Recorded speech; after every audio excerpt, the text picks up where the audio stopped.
This particular incident happened more than 12 years ago.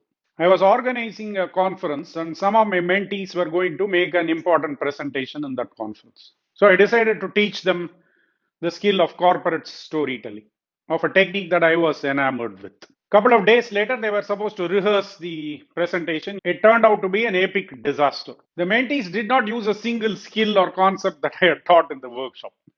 It was almost as if the workshop didn't happen at all. Obviously, I talked to the mentees and tweaked the approach, and they did rehearse, use approach, and made a great presentation at the conference eventually.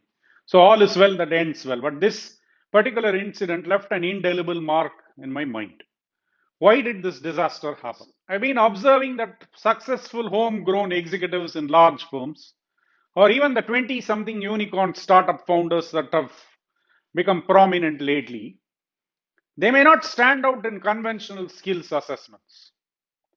Whereas if you look at their accomplishments, they are stand out. How are they able to do this? And I was discussing this with my wife and mother-in-law, and my mother-in-law came up with this brilliant story of the verger by Somerset Maugham. There is an illiterate verger in a church, and a new vicar takes over the church. And the vicar says, I can't have an illiterate person in my team, so he fires the verger. The verger pleads and pleads, but the vicar does not budge at all. So, dejected, depressed, sad, the verger walks out of the church onto the street. And he is looking for a smoke, but he couldn't find any. He goes to the next street, he can't find the smoke. So that gives him the idea of starting a tobacconist shop in the same street as the church.